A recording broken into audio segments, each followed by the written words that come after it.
readers to decide whether I've done that competently or not. Funnily enough, the book that's come out in the UK and here has the subtitle, "And How We Can Make It Happen." But after it was put into the press, Yale University Press bought the rights for a US edition of the book, which came out 2 days ago, and they wanted to change the subtitle. And the subtitle for the American edition, which I rather like, which I negotiated, "A Guide for the Open-Minded." Because what I've tried to do is give the devil a good shot. I've stated and quoted those who've made the objections, and I've given what I believe are the answers to that. Now, the next chapter deals with one of the two elephants in the room. Is it affordable to pay a basic income? Well, you can approach that from saying, well, what is it that's affordable? You can start with a very low amount and build it, or you can go for a big amount, and in that case, of course, it's harder to afford. Or you can say, okay, does this mean that you have to raise taxes? Or is it a matter of priorities? So you switch from some items to basic income. I think it's a mixture of both. I strongly believe that the left should be advocating the development of sovereign wealth funds to help fund it, land value tax, capturing the rent, levies on rental income. And I did a little calculation, very interesting, using freedom of information. And I'm looking at subsidies, which I've discussed in the other book at length. The fact is that New Zealand government, the British government, the American government give corporations and the wealthy vast subsidies. Billions in subsidies every year. It's not taken into account enough by the left. The potential of using those subsidies, because they're regressive, they don't encourage efficiency, they don't stimulate growth. They're built by the wealthy for the wealthy. And I did a little calculations showing that in Britain, according to the government's own figures, there are something like 1,250 tax reliefs. In other words, these are little schemes to enable people to avoid having to pay any tax. Imagine, 1,250. And the value of the biggest 109 of those tax reliefs comes to £400 billion per year. Now, to give you some idea of what that means, the total spending on an NHS, National Health Service, social housing, and education by the state is somewhat less than that. So your tax reliefs, which are regressive and unjustifiable, could pay for a basic income. Don't tell me you don't pay for it. The amount of money potentially raisable without raising direct taxation is substantial, very substantial. But I won't go into that. If you're interested, they're discussed at length. The other next chapter, which I'm also not going to go through at any length, is a chapter very close to my heart. The argument is, by the critics, if you gave people a basic income, they would become lazy and not do any work. I always say this is an insult to the human condition. It's an insult to think that we don't want to improve our lives. It's an insult to think that we don't want to have better living standards for our children, our relatives, our community. It's an insult. But fortunately, the evidence is also on our side. One of the undoubted findings of our basic income pilots in India and Africa have been that it increased the amount of work people were doing. increasing the productivity of work. And other pilots are finding similar sort of results. But it's vital in this debate to make sure that we reconceptualize what we mean by work. My friends here know that I'm a bore on this subject, but it's vitally important that we reconceptualize what work amounts to. Our official statistics are crap. Our official statistics are distortionary. They are things that every feminist should be shouting about all the time. And I look back to Labour Party and the Fabians and a lot of left, and they're as bad as any early. Really bad. Only Labour counts. What about all the work that women in particular do? What about all the work that's creative? What about all the leisure that is actually productive? We need to capture our time. I need to be able to develop our capabilities, our all-around personalities, our creativity, our energies. And unless you reconceptualize what you mean by work, you get trapped in the laborist trap. And I plead for us to move away from that paradigm. I go through the evidence. I'm pretty convinced that the basic income increases the amount of work we will do, but the sort of work we do will be different from just labor. The next chapter, you'll be glad to know, I'm not going to even go through it, goes through all the alternatives that have been proposed from left and right to a basic income. Things like a job guarantee. I always think, what the flip is that going to be? What sort of job are they going to guarantee that I have? Right now, I might like to become Prime Minister of New Zealand. Can you guarantee me that job? Can't even guarantee Jacinta that job right now. So it doesn't make sense. It leads inevitably to workfare, coercion, conditionality, means testing, and all of that stuff. But I go through all those alternatives, and then I go to one of the surprising developments, the longest chapter in terms of words, which I don't have time to go through either, but is a real surprise to all my friends, including myself, in the basic income movement of the last 30 years. When we set out, we thought getting a basic income in rich Western European countries would be the first. We thought that's where we would gain it first. But in the last 5 years, suddenly it's become sexy in developing countries. Suddenly, and it is suddenly, developmental aid, people are thinking cash transfers. Most direct way of confronting poverty and insecurity. Give people cash. Wow. You know, genius. And remarkably, after we did our pilots and after the book came out, we had a big conference in Delhi. Very interesting, because beforehand, all the big shots had said, what nonsense. And Sonia Gandhi had even told us, she said, you're wasting the money, they're all going to spend it on alcohol and tobacco and, sex. Things like that. Shopping. And at the end of the pilot, she asked for a presentation, and she said she wished she'd known the results on nutrition, welfare, schooling, health. And suddenly we did this conference early this year, and all these big shots wanted to come to our conference. Very strange.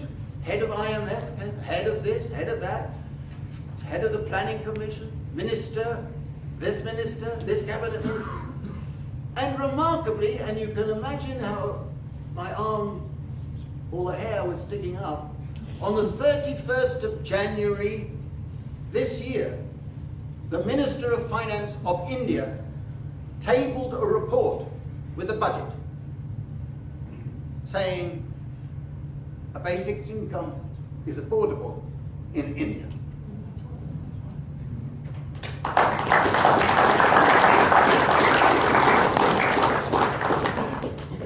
And you're going to see couple of months, UNCTAD is going to come out in favour. They've just commissioned a report which I've completed. UNICEF is coming out in favour. The IMF are having a big debate. They've asked me to go and talk. There's a sea change taking place, and it can't come soon enough. Now the next chapter discusses all the pilots that are taking place now. I hope you will have interest in reading about other pilots, because I really hope that a pilot is done in this country. Whichever government comes in, some means of launching a pilot has to be found. I believe it can be done. I believe it could be done in the Maori community and have great potential for many things. And the last chapter is, how do we do it? How do we get it?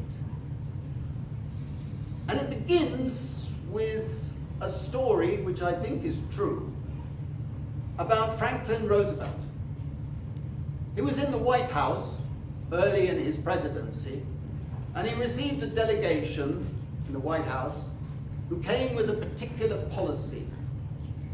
And they spent about 40 minutes or whatever trying to persuade him. No doubt they were as earnest as I am, really trying to persuade. At the end of it, after he'd asked a few questions, he said, "Right, you've convinced me. Now go out and force me to do it." And we are at that stage, I believe. We have to give the politicians the backbone to move in that direction. Last time I was in this country, I was invited by the Labour leadership, Andrew Little and Grant, to talk at the future of the work, and I had discussions with them beforehand, and they were telling me they favour moving in the direction of basically one shot across their heads from Key and they duck. They haven't got the backbone yet. But it's up to us, it's up to all of us to put that pressure and give them the backbone, help them. Because politicians in general are not very courageous. They need to be forced to do things. And we are at that stage, and I can tell you in many countries, movements are gaining strength. I'm going to Spain, Podemos, various other countries, you see movements in its favor. So that is why in the end, I'm actually quite confident that we will move in that direction. Thank you very much.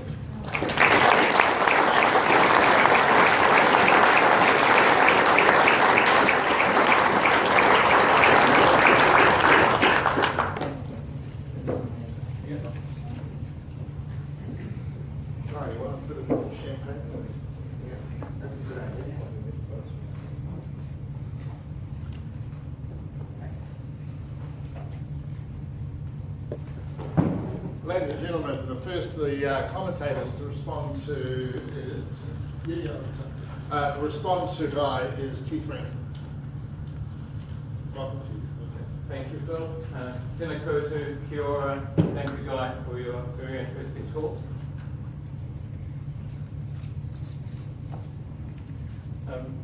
I'm going to talk a little bit specifically about New Zealand context. A lot of what I say will very much overlap with what Guy just said, and any comments from him, or I might ask the odd question, but hopefully I think the two will overlap pretty well. But I'm just going to start with a very simple exercise in political arithmetic, and that is that now New Zealand could have a 33% income tax and a public equity dividend of $175 per week. And the cost of that would be roughly the cost of the tax package in the Stephen Joyce budget. Now, and one reason it isn't particularly expensive is that we already have it for everybody in New Zealand earning $70,000 a year or more. If you're in that case, you just do the same, multiply your earnings by 0.67 and then add 9,000, which is the annual amount, 175 a week, and that's what your net income is. Right? Now, we could have more with a higher tax rate. So if the tax rate went up to 35% instead of 33%, that would be an extra $25 a week. So you could have 35% and $200 a week. But at present, nobody would pay any more taxes if you start to the 33. Okay, now the public dividend represents two particularly important concepts. The first is a public property right. That is what you were talking about, public property rights.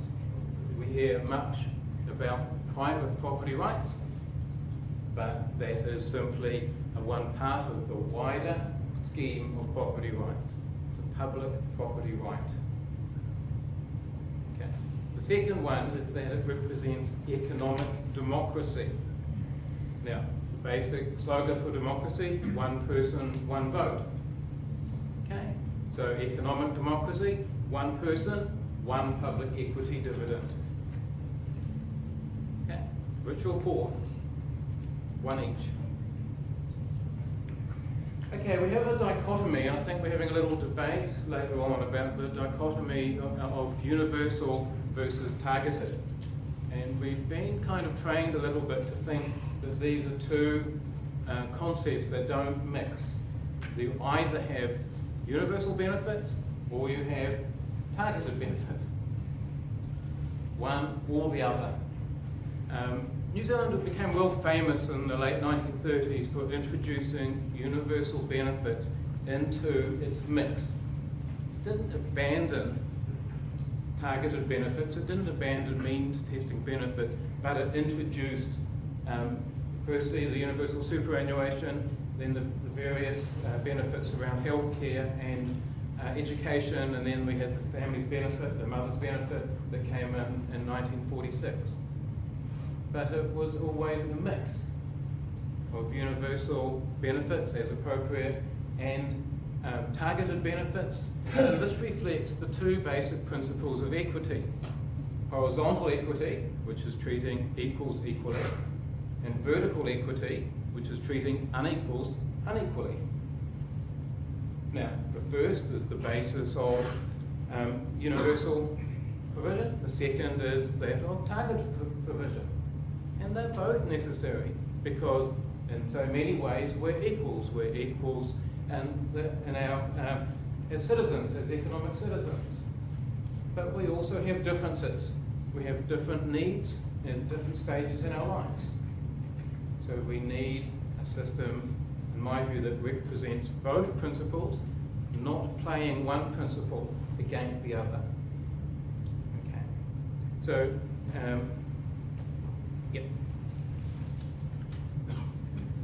Okay, now the issue, one of the reasons why the whole debate around tax and that kind of went astray in the 1980s because it was seen generally that tax policy had to be based on what it did for labour supply. If people worked more, that was seen as great for the economy. And when I say worked more, I mean laboured more in this context. And so we went to various tax systems that were seen, the criteria of whether they were efficient or not was whether people worked more as a result of them. And this created this sort of very sort of neoliberal approach to public finance that we're really trying to escape from.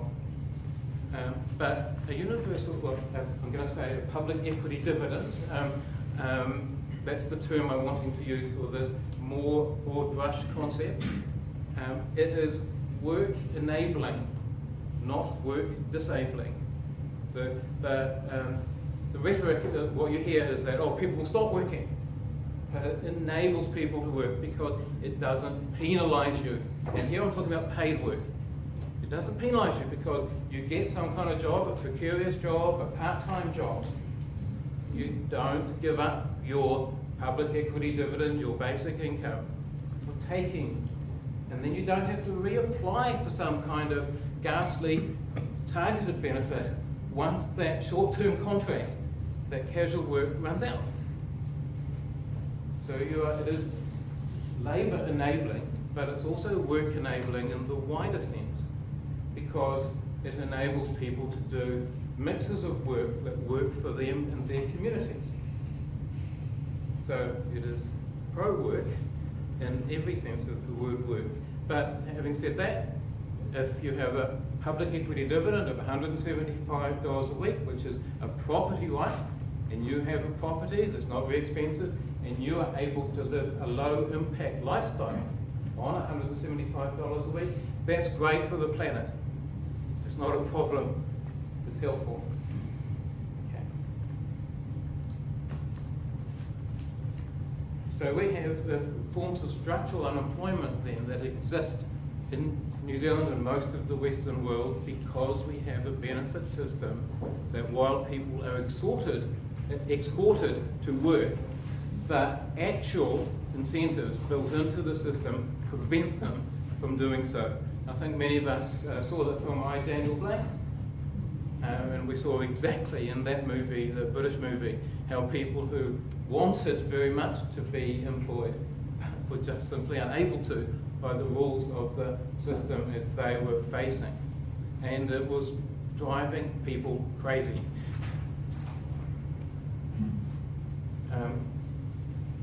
Okay, and then just got one or two other short comments just around the history in New Zealand. Now, Guy, as you're well aware from what I've heard about our history in the 1930s. Now, in the 1930s, we managed to introduce a number of very important universal benefits that were significant in the world history of social security.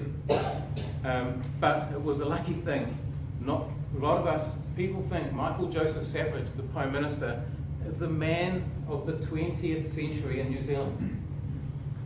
And he was, because he managed to snatch victory from defeat from a party that was trying to snatch defeat from victory. They promised universal benefits at the end of the Great Depression. They got to power in 1935, and then most of the party did everything they could to try and move to a different direction. But in the end, it was the things that resonated not with the Labour Party but with the public were the universal component. With a bit of help from a few public servants and so on, a few accountants, they got it back and they got the universal benefits in place. And when it started, it came in under budget. The cost involved was about 80% of what almost everybody had budgeted for. It came in well under budget. So the politics of what was happening there is one of the great untold stories. It's an important story for us, not just what happened, but how it nearly didn't happen.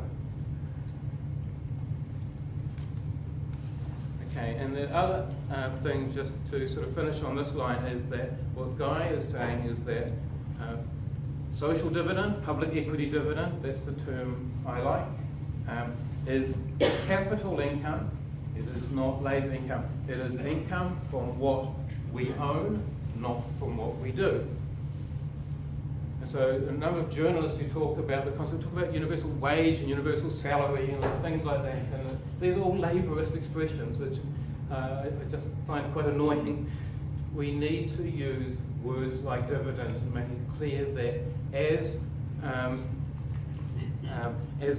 a greater share of total income is capital income and a smaller share is labour income, that ordinary people need a bigger share of capital income.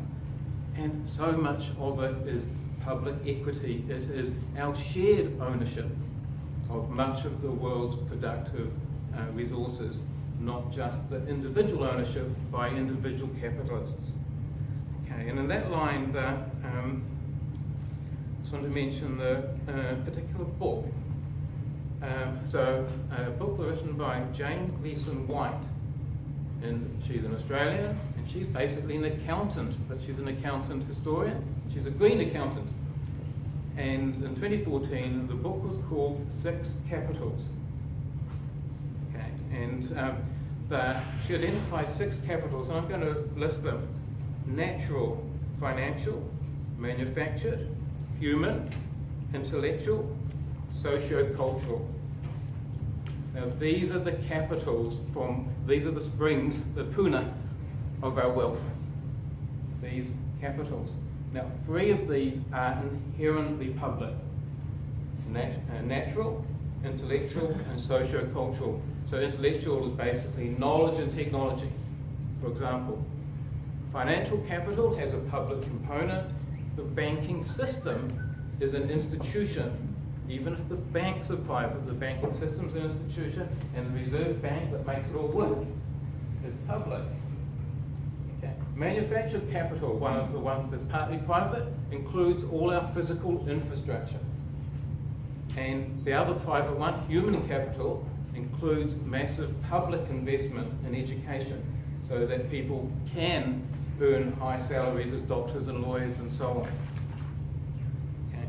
So these are the basis of the public property right of the capitals that we own, and as owners of capital, we have entitlement to a public equity dividend. So that's what I wanted to say. I'm interested if Guy has anything because it resonates to me with much of what you said.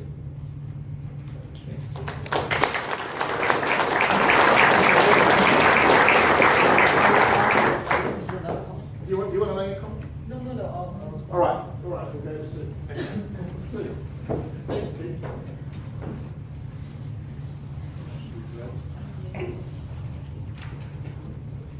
Kia ora koutou, I'm Sue Bradford.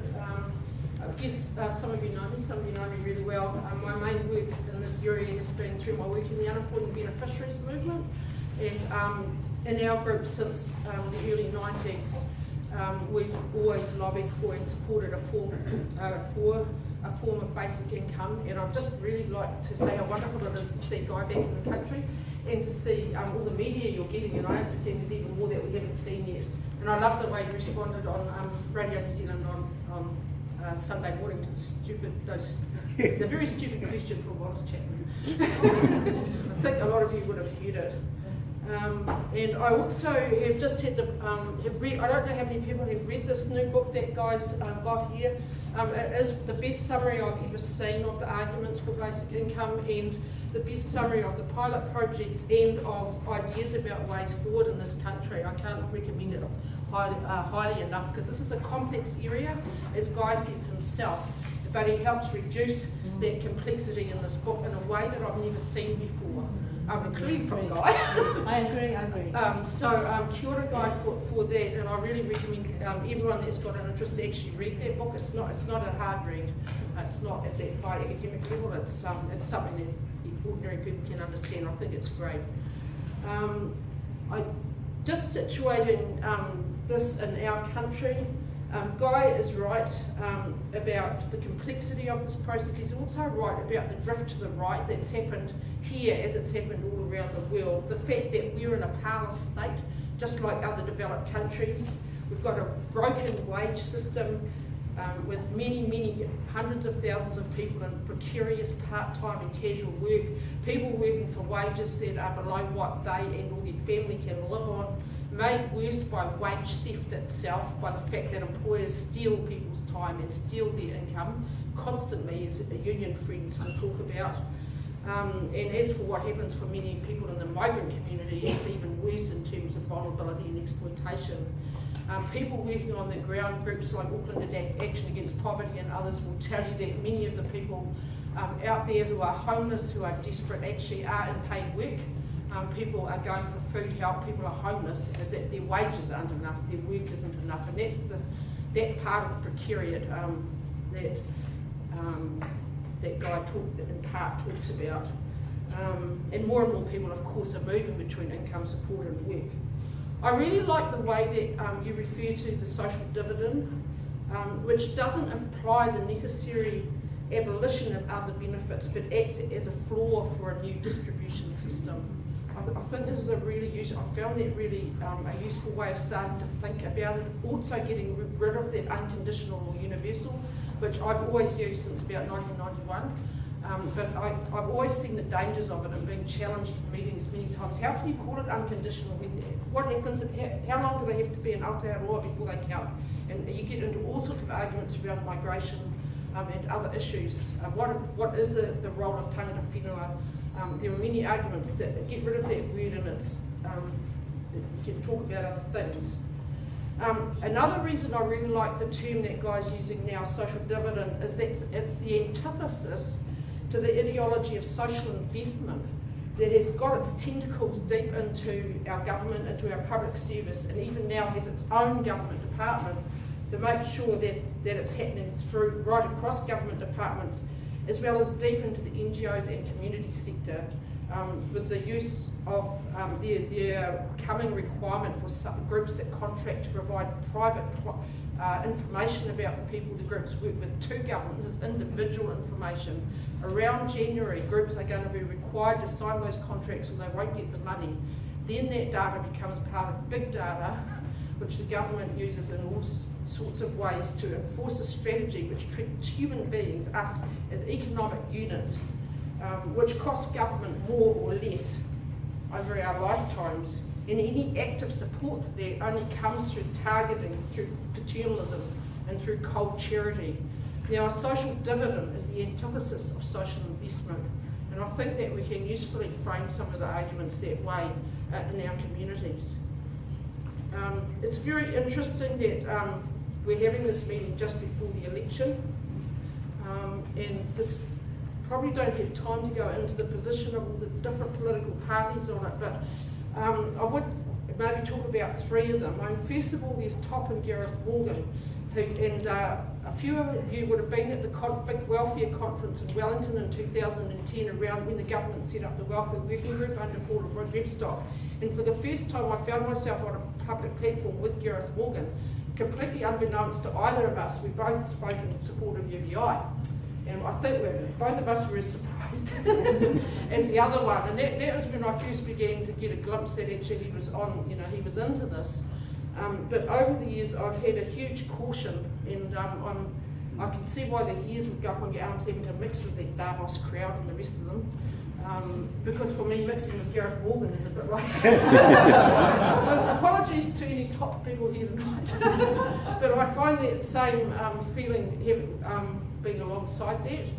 And I had quite a few problems with the big kahuna, which I won't go into here, but the push now in this election, because he's probably moved on a bit in terms of his election policy, while he's promised a basic income to young people aged 18 to 23 and a family payment for families with children under 3, I'd also caution that we should be very wary of very rich white men bearing gifts, because the superannuation proposal actually ends super as New Zealand's only non-means tested benefit. That is we do have a basic income, which is national superannuation, which is pretty amazing that we've saved it.